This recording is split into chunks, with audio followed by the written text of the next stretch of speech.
Hello, everyone. Welcome to our first event of the Just Streets Safe and Equitable Mobility in Our Community series. This series is co-sponsored by the Kirwan Institute on Race and Ethnicity. Today's guest, Destiny Deguzman, will provide a high-level overview of a methodology for reparative planning while also equipping attendees with concepts and frameworks for activating communities in a way that centers their lived experience and cultural histories.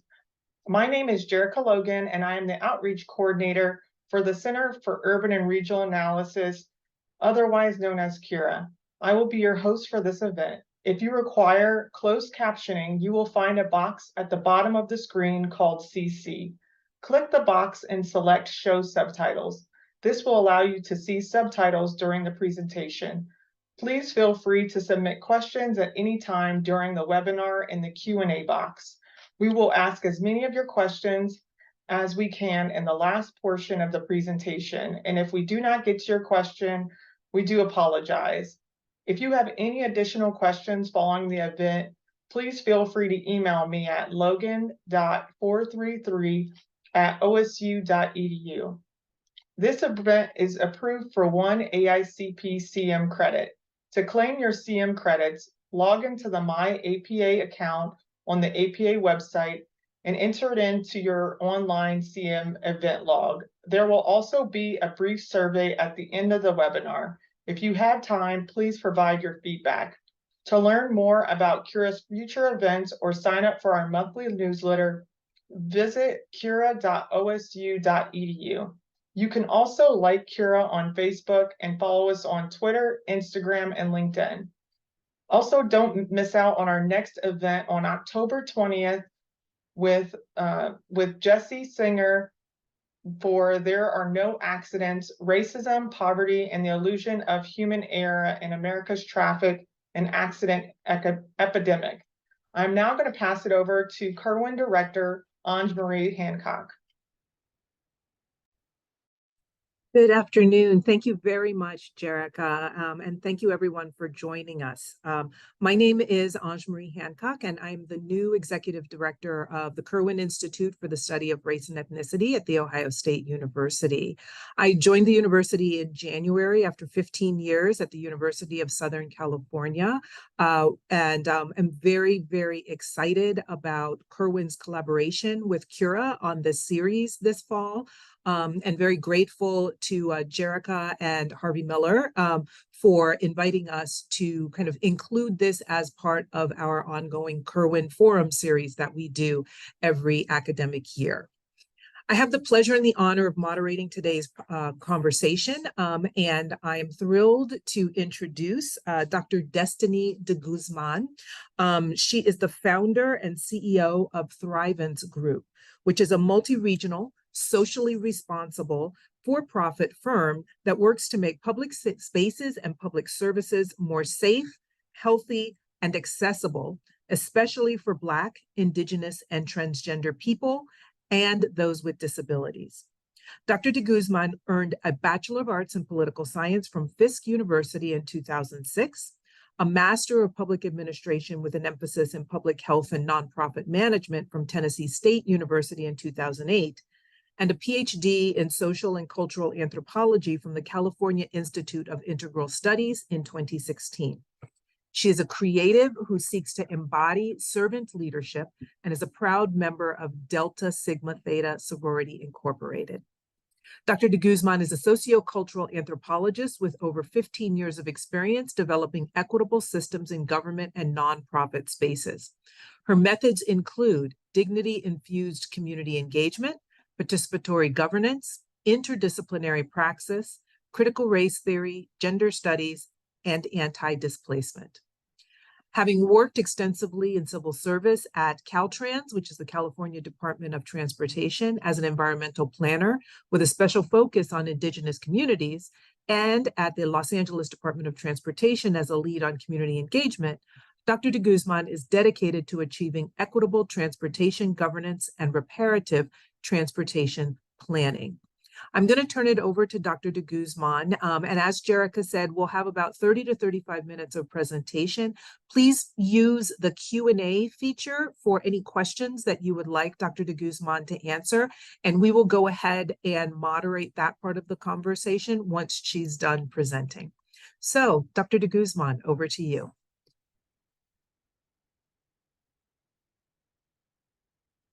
Thank you. Thank you. Excited to be here. I'm going to sort of do a little bit of storytelling today. I am delighted to share more about our reparative planning strategy that we've been working on at the Thrivance group for a number of years now. And it comes by way of us sort of being known for a style of community engagement that we find to be unique and different from what you would typically see in, for instance, a civil service setting. And so, excuse me, give me 1 second. Yeah, so one of the things that I wanted to talk about today, or what we'll focus on today, is this distinction between community engagement and community building.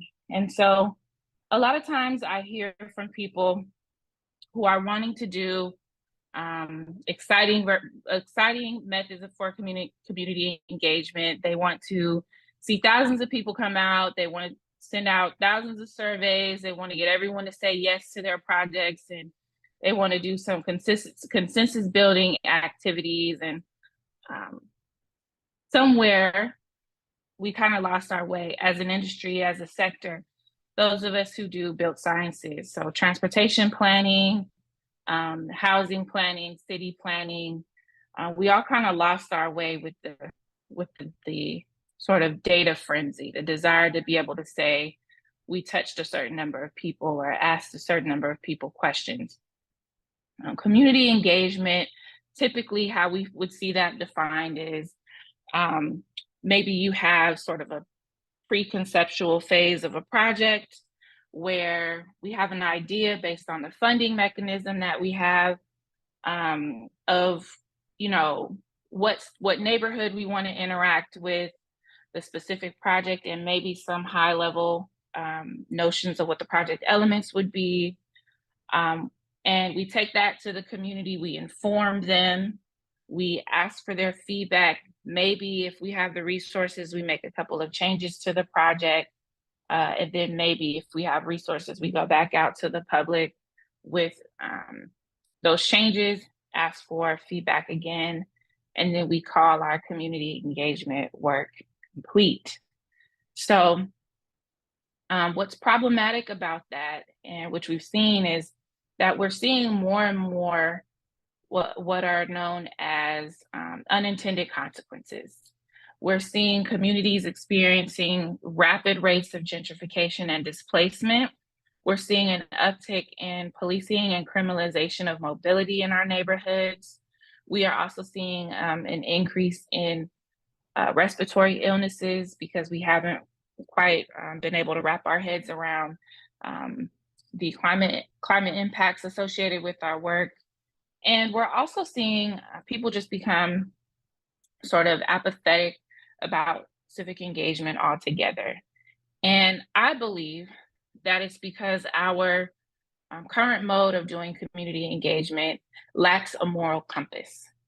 What I mean by that is we are very altruistic, right? And there's this theory or this concept called pathological altruism, which is basically the notion that the idea that you want to do a common good, right? You want to do a good in society, and you want to do it so bad that your focus on doing the good thing is narrow, right? So you set out on this path to have a positive impact, and you get to a point where you are striving toward that positive outcome or that positive impact at all costs. And so the outcome tends to be that, yeah, maybe you have this one beneficiary of this project that you set out to implement, Or maybe you have what is known as a net benefit. A net positive is where we know that there are trade-offs to the work that we do, but when we look at it with a wide lens, we find that the majority of people have had some kind of positive benefit or positive outcome associated with the work that we've done. And what's problematic about that is that in community, the purpose of community engagement or community engagement was introduced to our sector for the purposes of bolstering equity, right? We want more equitable outcomes. When you think about the definition of equity, oftentimes these definitions include phrases like, we want to serve those who are underrepresented, or we want to serve those who are marginalized. Well, what does it mean to be marginalized? It means to literally be on the margins, right? So if we're implementing projects in a manner that results in net benefit, right? The majority benefits from what we're doing, then instead of reaching those on the margins, we're actually further marginalizing them, right? So what's missing in our community engagement work is actually community. So I want to start with a quick definition of what we mean when we say the word community. Community is not the sort of geographic boundaries that are drawn around the neighborhoods that we serve. It's not even a collection of or collective of neighbors who all happen to live in the same area. Community could be a legacy of people who, despite having been displaced and dispersed geographically, are still one with each other, right? So that is what we call being of community, not necessarily being in community. Community, especially in this day and age, could also be a political identity, right? An affinity based on an ideology. Community could mean a number of things, and our approaches to community engagement must be contextually appropriate or aligned with which version of community we're seeking to engage. So I want to tell you an anecdotal story to help illustrate the point that I'm trying to make here. I worked at the Los Angeles Department of Transportation in 2015. I started working there in 2015. And they hired me, I think, because I had made a name for myself in the city of Los Angeles for doing community engagement, not necessarily community engagement around urban planning or transportation, but just community engagement in general. And in fact, at the time, I was specializing in domestic violence intervention and working with young people who are aging out of or transitioning out of foster care. And so I was conducting these spaces that I referred to as healing circles. And we would gather once a week, myself and a group of moms from South Central LA would gather once a week, and I would sort of interview them about their experiences with trauma. And more specifically, I was interested in understanding the relationship between trauma and the built environment. And as you can imagine, in a metropolitan area like Los Angeles, a lot of the trauma that we talked about amounted to gun violence and over-policing, major health crises, also some immigration challenges as well. And what I found through that process actually was that I would leave those spaces feeling very heavy and very depressed. In fact, I had to seek therapy during that time because emotionally being privy to all of the atrocities happening in my own community was taking its toll on me. And my therapist at the time said to me, you know, Destiny, if you're leaving these spaces feeling traumatized and heavy and sad and depressed, it's possible that other people are also leaving those spaces feeling these things. And if your goal is to be helpful, if your goal is to heal, if your goal is to help people sort of evolve from the trauma that they've experienced, then you're going to have to find a way to engage them without harming them. And that was the first time I took a step back and really intentionally thought about, what does it look like to approach community engagement around topics that are heavy, from a harm reductive standpoint. So fast forward to me working at LADOT, bringing this Thrivance-based framework into my community engagement work. The idea was that understanding how intersectionality works, and for those of you who don't, a quick primer on that is theoretically, there are many types of systems of oppression that all of us are experiencing in this society every day, right? Pretend my fingers are the tentacles of oppression. And maybe, 8 of these structures, these systems of oppression are systems that I experience and encounter or are imposed upon me every day, right? The idea is that those systems overlap, right? So just because I'm Black, I might have a certain lived experience that is associated with oppression. But when you couple that with the fact that I am Black and a woman, then that creates a unique set of oppressions that is different from what a woman might experience who's not Black, or what a Black person might experience who's not a woman. And then when you add a cognitive disability to that, it becomes even more unique. When you add maybe the fact that I grew up in a low wealth household, that creates a new set of oppressions, right? And all of these combinations of oppression overlap and are imposed onto us as individuals in ways that create unique experiences, right? That's the intersectional identity. When you hear the term intersectionality, that's what that's about. Understanding that theory, I asked myself, well, if there are overlapping systems of oppression that cause us to experience harm and trauma, then I wonder if there are also overlapping characteristics about us culturally, intellectually, emotionally, even physically, that cause us to thrive. And what would it look like if I engaged people at the intersection of their thrivance as opposed to at the intersection of their oppression?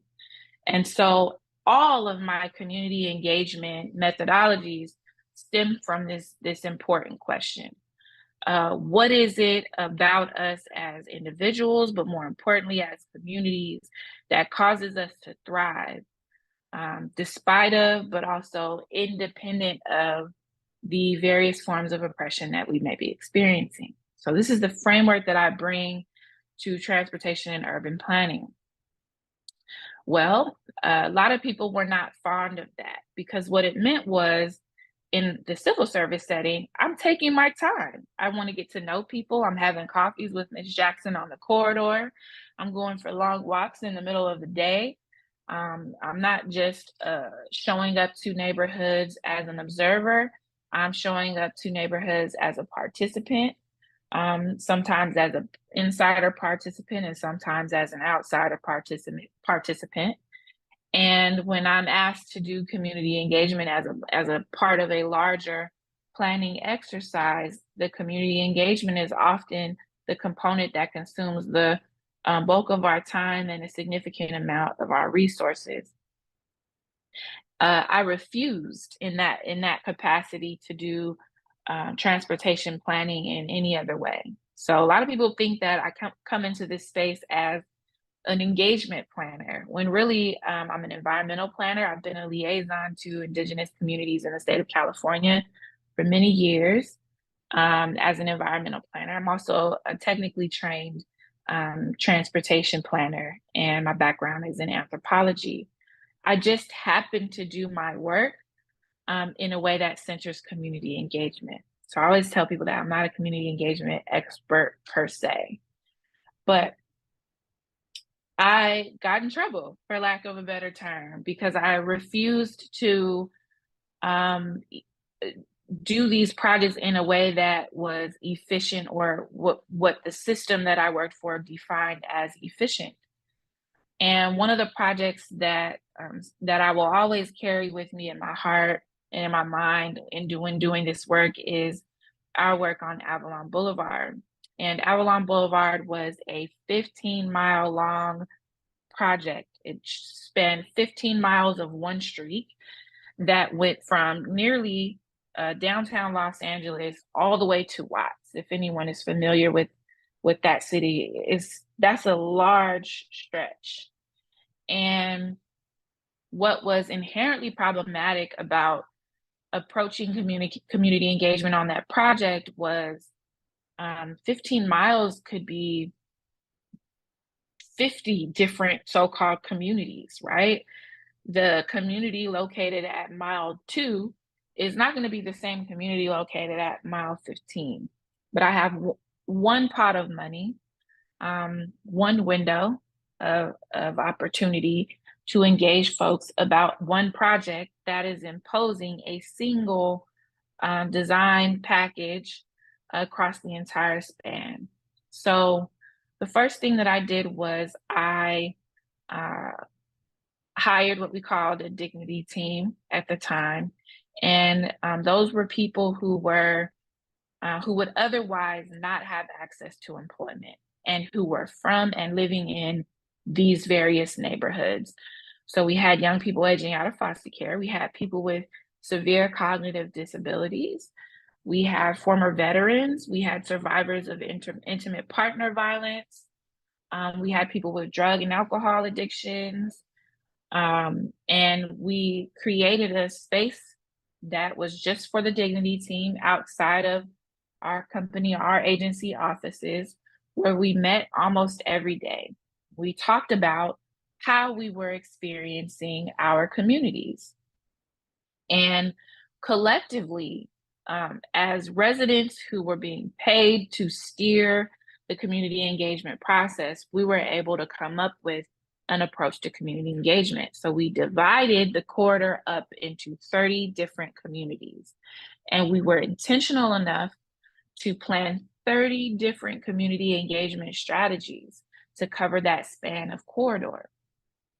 There was one community, I would say probably at the 5-mile mark on Avalon Boulevard, that really tugged at my heartstrings, because that particular neighborhood had not seen any kind of investment in infrastructure in at least 40 years, in some places 60 years. So where we're talking about reconfiguring the street and adding a protected bike lane here and putting a median here and red flashing beacons over there, all of what we would consider at the time innovative transportation elements. We're throwing them, into this community that hasn't seen investment in many years. Well, it only took us going out to that neighborhood twice to notice that the old so-called outdated transportation elements were not maintained, nor were they working or functioning properly. So it might be more cost effective, and it might be more dignifying for the community to just maintain and repair the infrastructure that's there. And I got a lot of pushback inside of the agency about this approach, because we wanted to be known as an agency that was doing work equitably, and we didn't know how to answer the question of why our investment, so to speak, in this one neighborhood would be fiscally lower than in other neighborhoods. So it took a lot of coaxing on my part to get people to understand that the investment is not just the dollars. You're also investing in people's propensity to thrive. And in order to thrive, people need to feel dignified, number one. And number two is they need to be they need to feel and know that they are a part of a community that is safe for them. And so we, after interviewing, I would say over 300 residents in this one of 30 something neighborhoods, we realized that one priority that everyone could pretty much coalesce around was that we wanted young people to be safer walking and riding their bike in this neighborhood. So we had a children's fair as our first community engagement activation.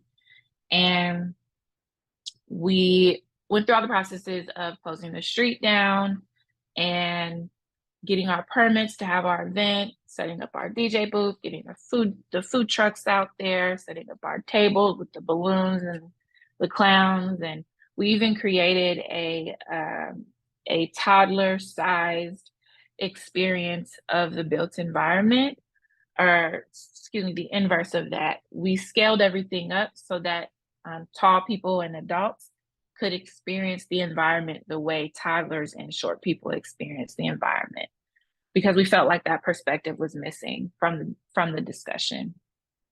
When we went to set up that day for the event, we pulled up at the same time as the permit crew who comes out and, you know, cites the tickets on the cars who haven't moved from the parking spaces, and puts the cones out and telling people that there's no through traffic. And we watched one of the permit crew members approach a car that was still parked in the project area, bang on the window and ask them, you know, demand that they leave. And out of the van came a woman carrying an infant in her arms. And she looked at the crew member and she said, you know, I live here. This is my home. And as someone who thinks they're very self-righteous and self-aware, I had not considered up until that point that even though we were intending to do a good thing that day, something that would benefit, like from a net positive perspective, the community that we're in, that there would be people on the margins who would be harmed by our altruistic efforts. So, of course, we intervened and we spoke with the woman, and she said, you know, I don't mind moving, but the way you're going about it doesn't feel dignified. And I agreed with that. So, she actually became a very fond friend and partner in the work. That day forward, we broke bread together. We ate. She was an integral part of the event.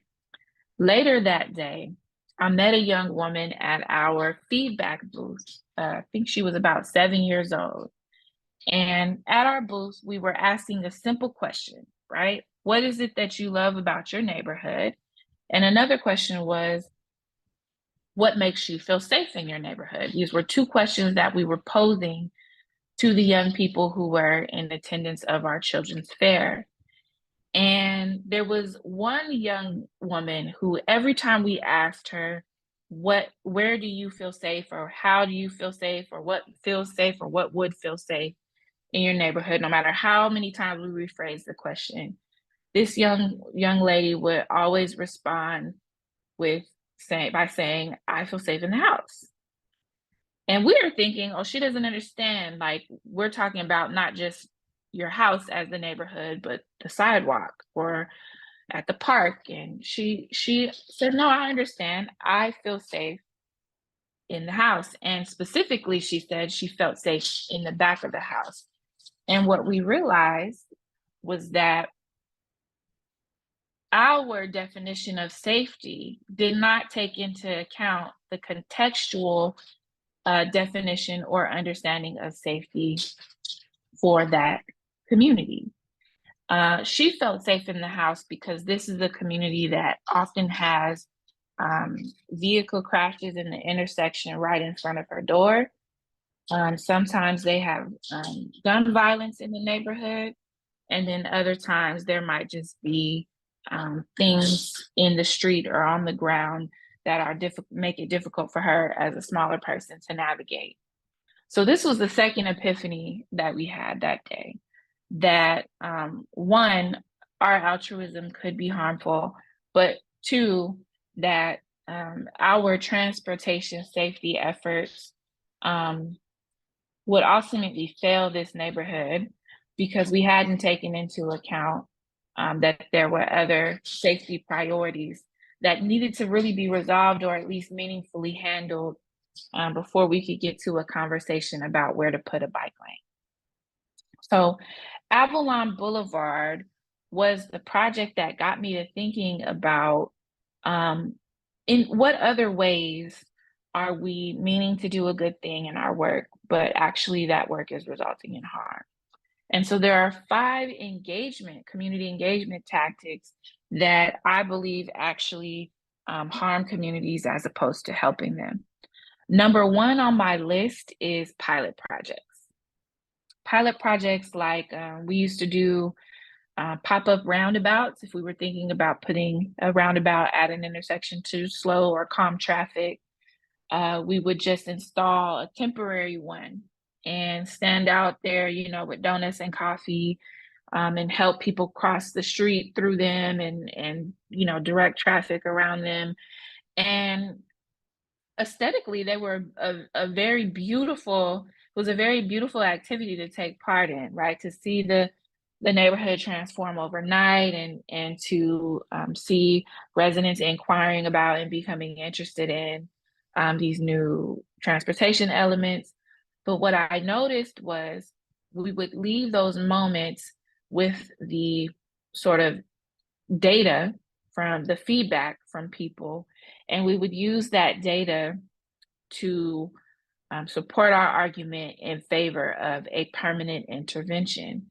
Now, what's problematic about that is we are not being honest with communities about what the other impacts of this transportation element will be. When you have this roundabout, this new roundabout in your community, the walk score goes up, right?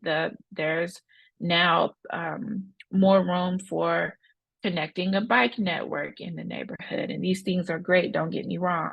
Maybe you're even getting investments in things like curb ramps because of it. But these upgrades also spur housing speculation, right? Because these improvements are coming to neighborhoods, especially neighborhoods like Avalon, where we haven't seen improvement in decades. The value of the neighborhood, the value in terms of real estate of the neighborhood is going to increase drastically. And so real estate investors and other people who play in the real estate marketplace will see that, and they will begin to make decisions in that community that affect people in very harmful ways, right? So rent is going up. We see rent burden increasing. Maybe we start to see early people moving in, early wave of gentrification, which also leads oftentimes to some cultural conflicts. We've seen the term Karen thrown around over the last few years. And then you have city agencies and county agencies walking around with these project boards saying that 85% of this neighborhood, this community within a 1-mile radius of this intervention said that they wanted it, right? And it's really unfair and disingenuous because we just said that we wanted coffee today and that we enjoyed walking through your pop-up roundabout demonstration. We did not say that we were open to being displaced, right? So pilot projects, in the absence of a critical analysis and in the absence of holistic interventions that help stabilize the neighborhood around them, are not helpful, they are harmful. Another community engagement tactic similar to pilot projects is rapid intervention. We have a sense of urgency when we experience traffic-related injuries or death, and that's understandable. We saw during the COVID-19 pandemic, which we are still in, but in the beginning of it, many cities across the country said, you know what, because this is happening and because people have a need and desire to be able to be socially distant but still remain physically active, we are going to do slow streets. We're going to close down streets to through traffic so that people can use the streets in ways that they haven't been able to use them before. So we saw alfresco dining pop up. We saw, we saw play streets pop up more frequently. And again, these interventions are great. But the sort of dark underbelly of this is that we also saw an uptick in policing, right? We had these sandwich signs, which gave permission to local police to pull over cars to question them about whether or not they were residents, actual residents on the street, right? So we see people being more traumatized, people who are also more likely to die from or be impacted from the pandemic itself, essential workers, for example, being traumatized by an intervention that we threw money at in the name of helping this same group of people. A third engagement tactic that is actually more harmful than helpful is the overuse of canned intervention frameworks like Vision Zero or like Promise Zones or choice neighborhoods. These frameworks are helpful because we're able to use tried and true or tested project elements and to intervene efficiently. But what's problematic about them is that we're trying to fit a sort of design package that has worked in maybe Mexico City or Switzerland or Sweden into a South Central LA or into an East Oakland. And we're not taking into consideration the cultural differences of the people who live there and how jarring and disruptive these processes and these interventions can be. That's just not how you choose to move or how you choose to connect with your community.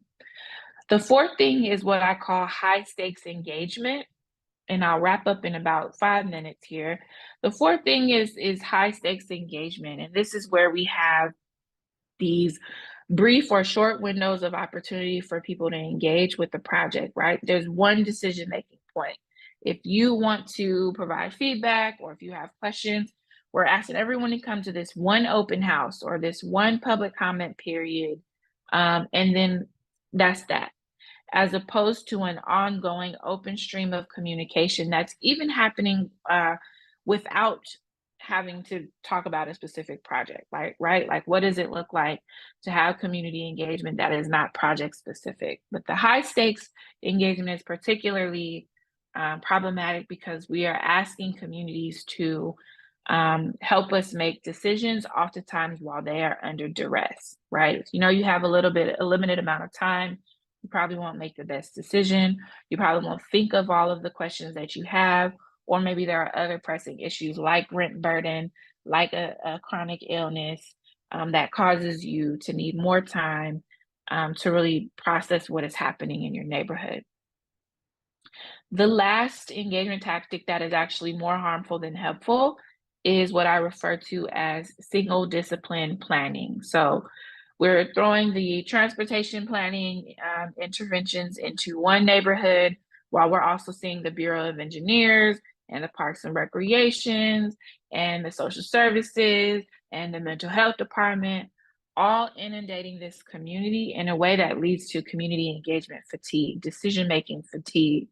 And so what we'd like to see is more collaborative, multidisciplinary work happening that even includes entities that are not rooted in civil service. So what does it look like to have an arts collective or a political advocacy group involved in these community engagement processes, okay?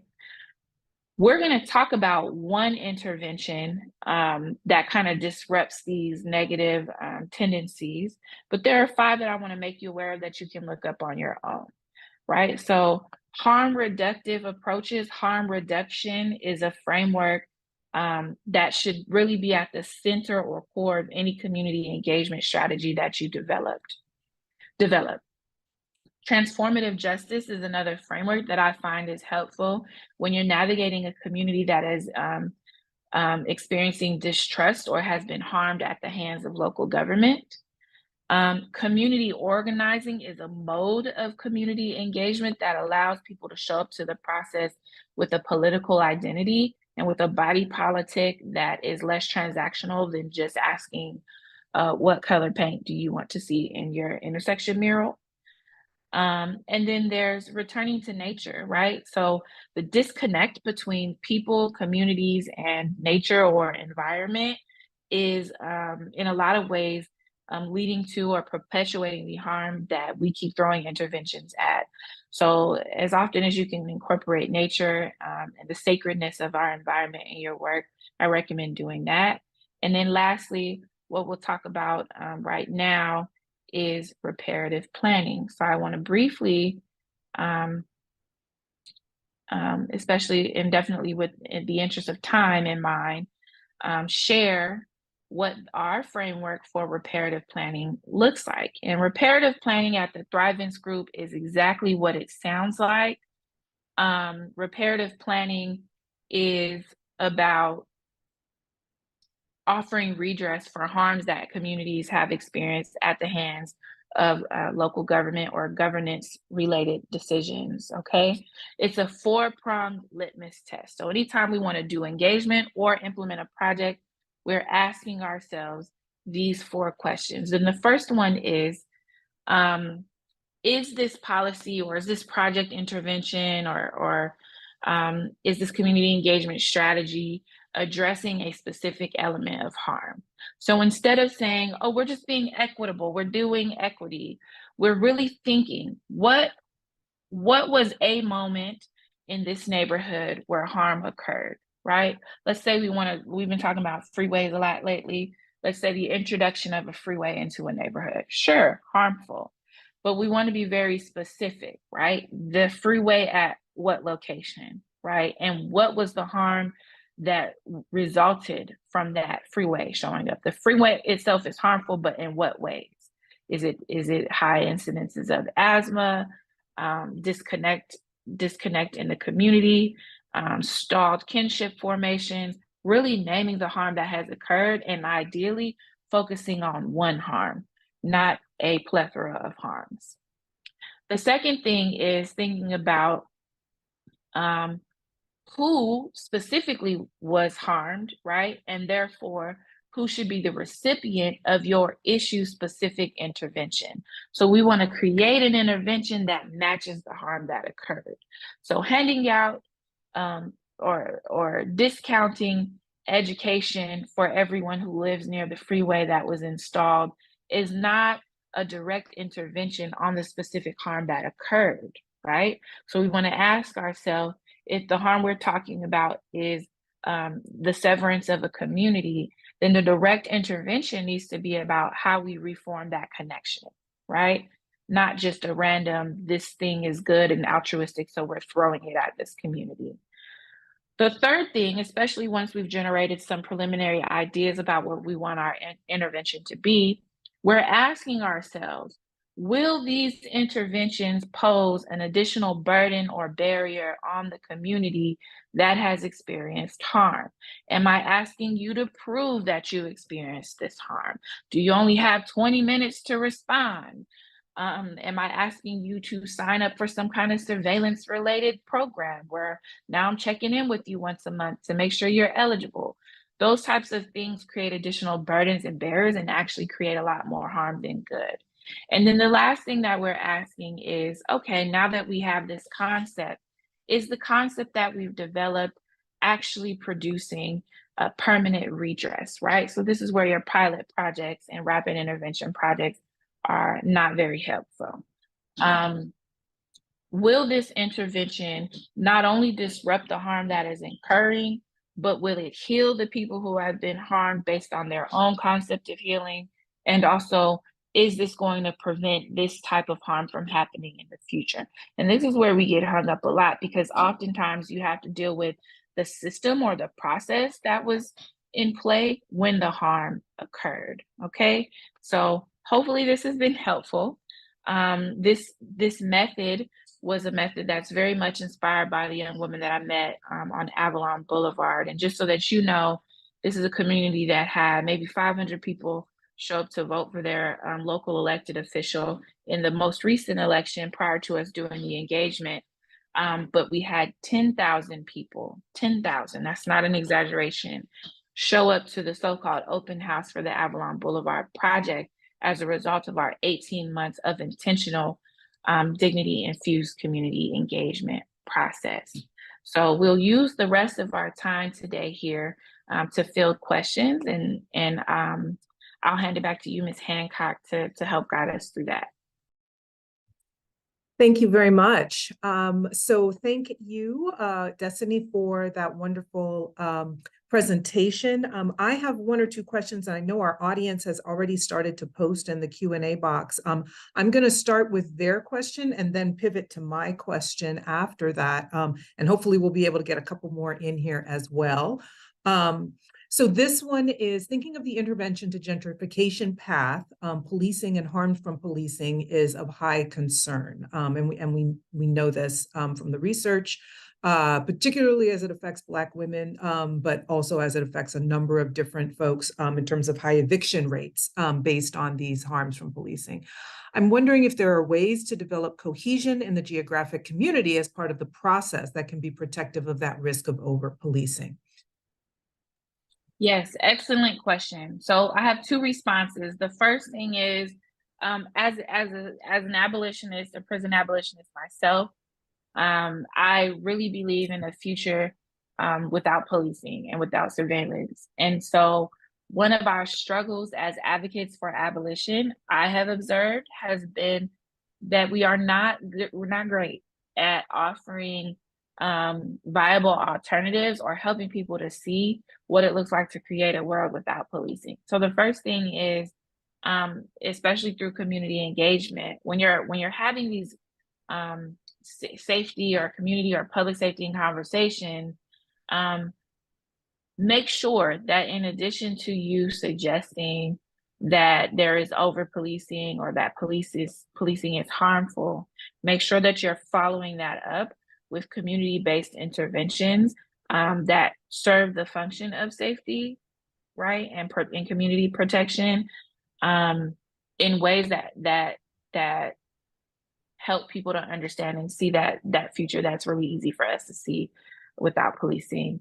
The second thing that I want to offer here is transformative justice is different from reparative justice or restorative justice. Transformative justice is a process that involves the person who has caused harm, but centers the person who has been harmed. So I would encourage you to review the various emergent strategies regarding transformative justice to maybe get some ideas around what you can incorporate into your community engagement strategies and your tactics moving forward.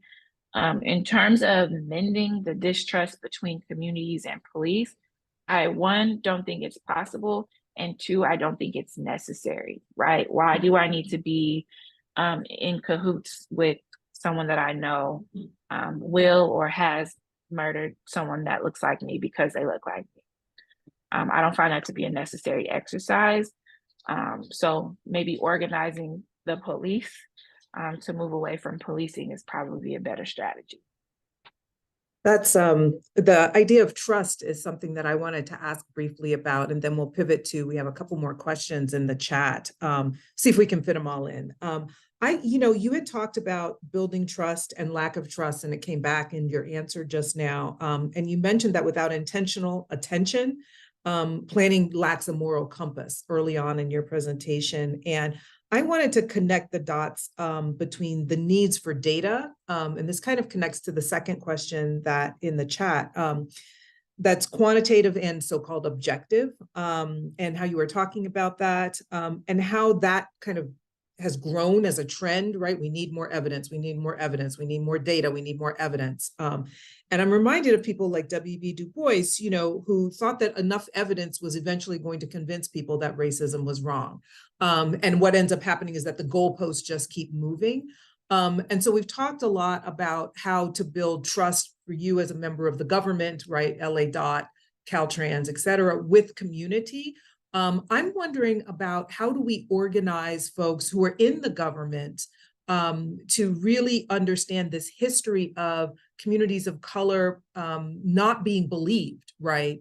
So whether it's people not being believed about the harms on their children when you locate the 110 freeway where you do, right? Or harms on communities when decisions are made about where to put a freeway and how that bisects and then creates, or reifies, divisions that were already there in terms of resource allocation. How do we organize folks to take what the stories that you're sharing at their word? How do we make sure that we're also focused not just on whether communities can trust us, but whether or not we are actually trusting what's being told to us by communities? Great question. And thank you for mentioning W.E.B. Du Bois. He's a Fiskite. I went to Fisk University as well. And, I could say so much about data. So the first thing I want to say is quantitative data, we know is inherently racist. It's gender exclusive. It does very little for indigenous people and very little for people with disabilities, right? There's no human element in it. And so the question then becomes, how do we dress qualitative data up as quantitative data up? And what has been helpful for me in my work as a researcher is finding a nexus, like almost a somatic nexus of information that marries well with a quantitative approach, but has a lot of qualitative value. So an example of that is we are dealing with, that's my husband and my baby behind me. We are dealing with a reduction in transit ridership. Like transit ridership is hemorrhaging in all areas, and particularly the people who we think need transit the most are least likely to use it, right? Black folks and low wealth folks. And we're asking ourselves why, right? Because we're making it cheaper, we're making it faster, we're covering greater distances. And so in asking myself this question as a researcher, I said, there must be a somatic explanation for this. And I have a hunch, right? What has happened in these neighborhoods where these transit stops are located, emotionally, spiritually, even? What has happened in the geography that would cause generations of people to just steer clear of them, right? And so one exercise we did in our recent project is we took a map where we were seeing low transit ridership in several cities throughout the country, and we overlaid that map with data, with historic lynching data, and we found a correlation where lynching of Black people was most likely to occur. The lynching hotspots, those are also the areas where Black people are least likely to rely on transit. Now, are Black people consciously saying in 2023, someone was lynched here, a man was lynched here, let me not use the train? No. But we know from a somatic standpoint that mama told me to stay from over there, right? Grandma always held my hand extra tight when we crossed this intersection. Something smells different here, right? I brought a cohort of people to Savannah to do some participant observation around transportation planning 2 years ago, Savannah, Georgia. And the Black participants in the cohort, which there were only a few, had visceral reactions to being in the space with no explanation, right? Crying, couldn't eat. And what I had to explain to them and everyone else in the group is we are in one of the earliest known ports of entry for enslaved Africans in this country. We're literally walking on cobblestone that was laid by the hands of our ancestors. No one knows this, right? But you feel it. And so our data crisis that we're experiencing is going to require us as practitioners to be thinking with our spirituality, to be thinking with our emotions, to be thinking with our ancient intellect and not the intellect that we get from school, to start to solve some of these issues, right? And so the question is, well, what's the transportation intervention for that? Well, it's healing, right? It's transformative justice work. It's harm reduction, right? It's human-centered work. It's not always going to be a new signal or a new bike lane. So I know that that was a long answer to that was not really an answer, but we can't expect our institutions to take on this work in this way. Us as practitioners have to just embody the work in our day-to-day lives, and we have to stop looking to our supervisors or to our agency general managers to buy into the work. They're not going to, because that's not cost effective for them. But that doesn't mean that you as a practitioner can't do it, right? So it's your moral obligation as an individual to do your work every day in a different way. Maybe the system will change and adapt to you, but even if it doesn't, you still have to do the work in a way where your ancestors would be pleased with what you've done. Wonderful. Our last question, and I know we only have 3 minutes left, so I'm going to be brief. I'm just going to read it. Have you experienced a community that has been over-surveyed or experienced engagement fatigue? How did you re-engage them for the current effort and regain trust? So I know you gave a couple of examples of that, but feel free to give another example if you like.